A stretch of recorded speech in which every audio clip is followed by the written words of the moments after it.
Morning everyone. Inside of the rental here, a little warmer in here than it is outside.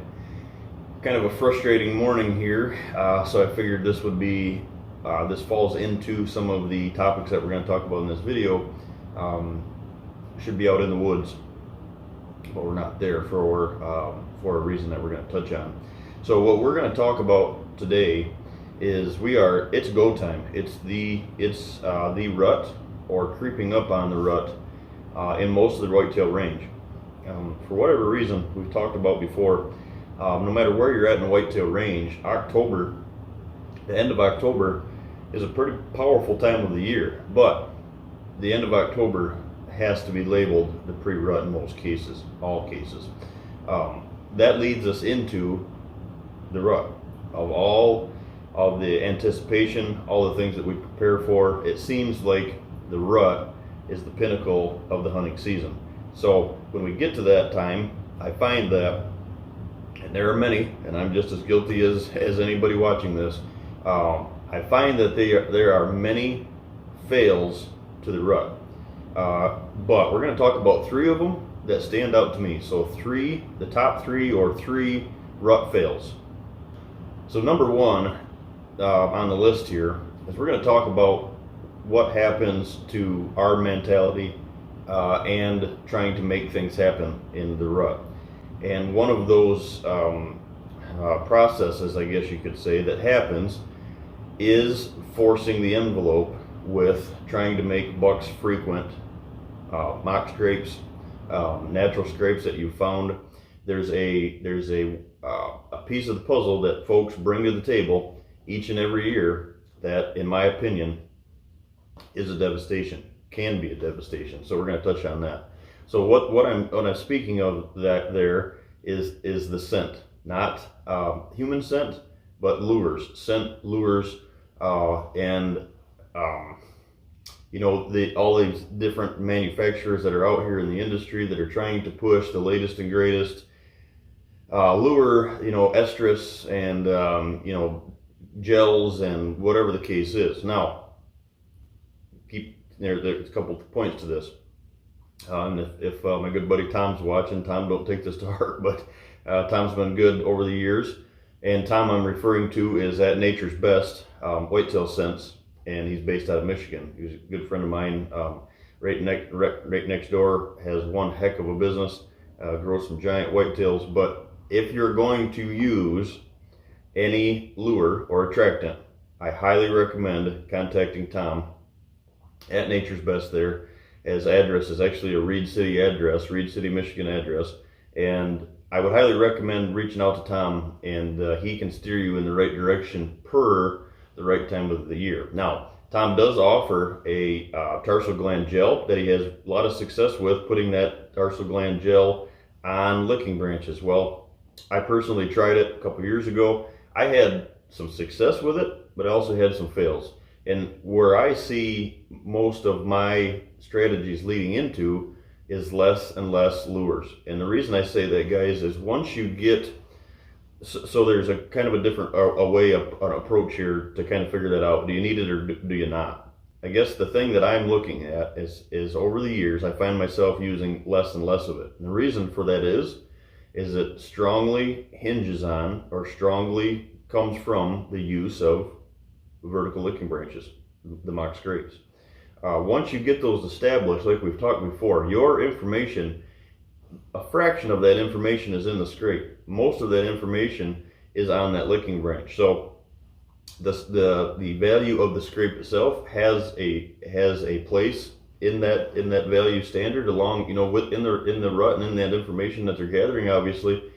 But what I find folks doing is they're going in, and one of the biggest lines that drives me crazy when I hear, because it worries me. Not that it's not maybe a good approach at times or can be effective, but running a scrape line. Now, when I hear running a scrape line, that means going in, checking each and every one of the scrapes, either scrapes that you've made or their native scrapes, and refreshing them, taking a rake, opening it up, putting lure in it, going to the next one, putting lure in it, go to the next one, put lure in it. That is probably, if not the biggest devastation that a person can do, especially on a small property here in Kentucky, in Michigan, wherever you're tuning in from. And the reason is it's way too invasive. If you're going into that spot, you need to be going into that spot as a predator, not a baiter. You know, that kind of mentality. That they do not get used to you coming into those scrapes. There's some things that you can do, such as baiting, such as supplemental feeding, stuff like that. Work on the food plots that they will let you get away with, and they will get used to that. They will get used to that noise and intrusion. Running a scrape line, interfering with their information stations is not one of them. So the second thing that we're going to talk about is folks that are able to hunt ridge country, thermals. The issue of either getting yourself in trouble with thermals or not preparing to take advantage of thermals in certain areas. And where I'm going with that is overlooking the potential to have a leeward stand. A leeward wind stand right now in the rut, hands down, is your best card in the deck. A lot of times they're overlooked, and a lot of times there's properties out there that don't offer them. 64 clients last year, 48 I believe the year before, 80 this year. These leeward stands just do not come every day. I am lucky enough here in Kentucky, because the way the contour, and I've got a lot of contour on the farm here on 72 acres, I have 2 of them. Now, last year out of 64 clients, we hung 4 leeward stands, 2 of which were on the same property. So it's a really rare piece of the puzzle, but the way that you need to find them is you need to look from the outside in initially. Early season, find those leeward stands that you can obviously prepare and hunt. But when are they the best? When's the leeward stand the best? I feel that the leeward stand's the best is after those bucks are up on their feet cruising. It's not a stand that you want to try to hunt early season, and it's not a stand that you want to hunt often, a lot. It's a stand that you need to be patient on. I have to wait for an east wind. That was the issue of getting up here this morning, and should be in the woods. I'm sitting here in the rut, going into the rut here in Kentucky. Bucks are on their feet, and I'm stationary here because I've only got one other spot that I could hunt a northeast wind. I woke up this morning preparing for that east wind to finally get in there into the goods and blow that scent back over the top of the trail, get above them and blow the scent over the top of them back out to the outside of my property. Woke up to a strong northeast wind and studied what was coming ahead, and we've got northeast winds all the way until about 4 o'clock this afternoon, and it's not going to work. So not worth risking because it's actually blowing it down my down the edge of my transition. So leeward, looking at leeward stands, understanding thermals. Remember, the easiest way to explain it: PM sits, you're below the line of travel. AM sits, you're above the line of travel. So 2 things here. We're actually going to throw a bonus in here on a 4th. But the 3rd thing we're going to talk of here is AM sits. Here I am during the rut, sitting in the house. I've got one other stand that's productive right now, that I could have possibly went in this morning.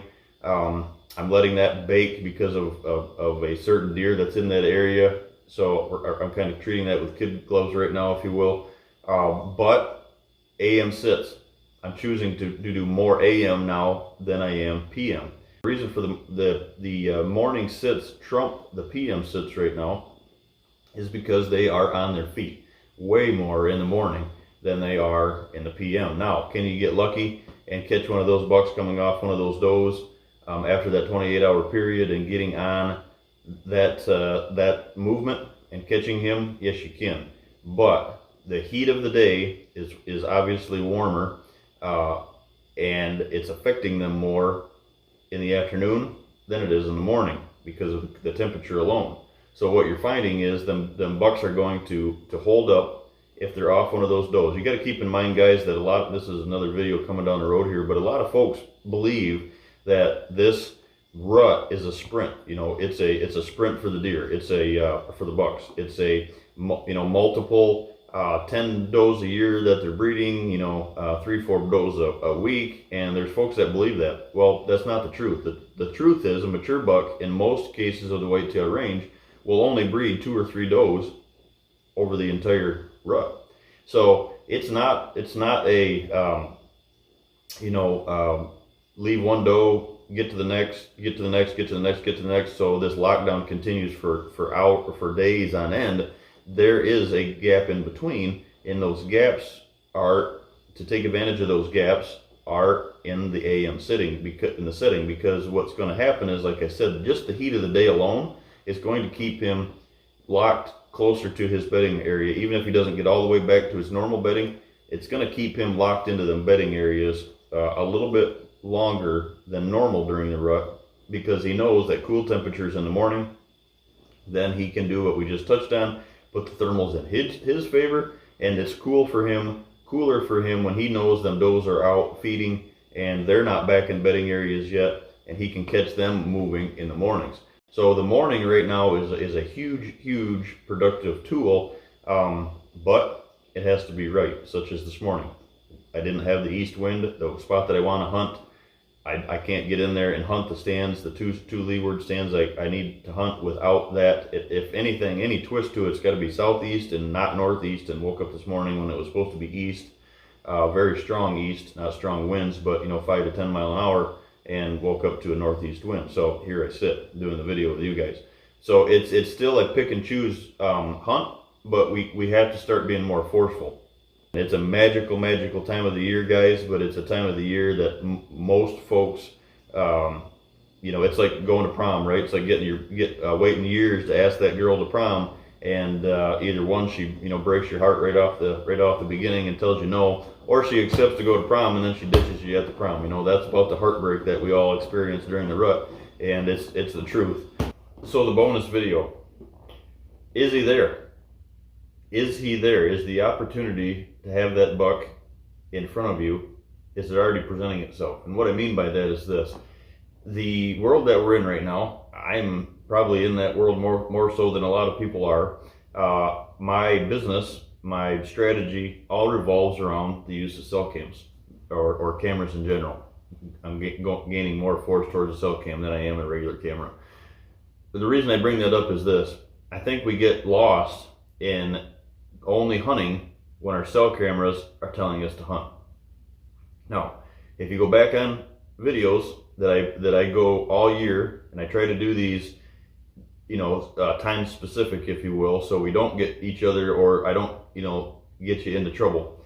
If you go back on some of the videos and you start watching, you will see me telling you, don't go in there until the time is right. Rely on your cameras. Rely on the information that is giving you. Check the wind, go to weather underground, get all that information before you make the plan of attack. If he's not daylighting, don't go in after him. Well, this time of the year, you need to really think about each and every stand location that you have that you're gathering information from. And this is why, guys, is because right now, we just talked about that on the thermals, we talked about that on the wind, we talked about that on the scent. Right now, these scrapes are loaded with natural information from the does. What they're doing, they're on their feet. They're on their feet cruising. They're trying to get to as many of those locations, those natural locations in a lot of properties or a lot of areas. They're trying to get to those information stations and gather that information as quick as they can and be productive. Well, that means that they're not going to physically come to each and every licking branch that hopefully has a camera on it, stop and get big beautiful buck pictures and move on. Will you get them still? Yes, I'm getting them. I got them last night. I'll get them today. I'll get them tomorrow. But the fact of the matter is you're missing a lot of that. Now, the information that you're getting on these cameras is crucial. Don't totally take it out of the spectrum. What I'm saying is think outside the box a little bit. Watch the winds. If you've got a buck that you know is there and there and there, and all of a sudden maybe a day or two goes by, 3 days goes by, and he's not there, check the wind. Figure out what's going on. That's why you'll hear me one of the biggest strategies that I like to help folks with is when you trim, and I've got a couple of them right now that need to be more. But this year I was trimming my shooting lanes by myself, and so I didn't get a lot of that accomplished. But what you need to do is you need to trim your shooting lanes, especially the shooting lane that is to the licking branch, past the licking branch, and I'm talking up to whatever your effective range is. If it's 40 yards, so in other words, you're 15, 20 yards past the licking branch, whatever that is. You need to have that shot opportunity there. And the reason is because let's say, you know, the wind that you need to hunt it comes from the scrape as a north wind, comes from the scrape to you is a north wind. So they're going to be on your side of the licking branch. Well, if they're on your side of the licking branch, in a lot of cases, they could be behind your camera. So that's where, you know, maybe putting some structure or something to try to force the envelope out there, but some of those don't have any structure or anything between the stand and your camera to force the deer out in front of it. So what they do is, that's why you want to, in the best world, you want to leave a gap. You want to have a little bit of structure out underneath the tree stand so they're not right directly underneath you. Have a little bit of comfort between the scrape out there, because they will scent check them from that side. Now, if you're in a great situation where there's a ravine there, a dip or whatever that they can't get through, then you're in the chips, right? But what I'm saying is focus on what they could be doing, and if you have the information from the bucks that have been doing it before and they're not on the camera, one way to cure it that I have found is to gather more information, and instead of, and you know, we always talk about the teeing into your stands there, stand, camera, licking branch, line of travel. You're teeing into it. Well, and I've done this. I've got a couple right now that need to tweak. What we can do to kind of gather some more of that information, instead of having your licking branch or your camera directly looking at your licking branch in this tee, we need to 45 them a little bit off to one side or the other. I still like to keep them with a cell cam, so you can cheat the envelope a little bit, because you don't have to go over there, pull the card, and other than the batteries. But I still like to keep them on your side of the line of travel, but 45 of them. In other words, so you're looking down the transition a little bit each way, and the chances of you catching him, if he's going to come into that licking branch and then veer off and go around it, and if he doesn't have time and if he's cruising, you have a better chance of catching him on that camera if you're 45'd into it instead of right directly on it, or just from above looking right straight down on it. Unless he comes into it, you're not going to catch him. So keep that in mind. Your pictures may be dwindling, but don't let your hopes dwindle, because that buck could still be there. He's just not sticking his nose directly on that licking branch or that natural scrape that you're hunting. So to anybody out there in Kentucky or here in Kentucky or Michigan or the Midwest, or if you're in Florida, got some clients this year looking to have me down in Texas, wherever you're at in the whitetail range, if you were successful early season or during the pre-rut, kudos to you. You got the job done, and maybe you're sitting there, you know, drinking coffee, watching us crazy rut hooligans out here running circles around trying to chase these bucks. But it's a passion, guys. It's through the roof right now. It's blown full wide open. If the word rut doesn't make the hair on your neck stand up or your neck swell up, I guess, you know, as they say, we're not the same people. So this is the time of the year to be in the woods, but don't overlook these 4 points. Thanks, guys.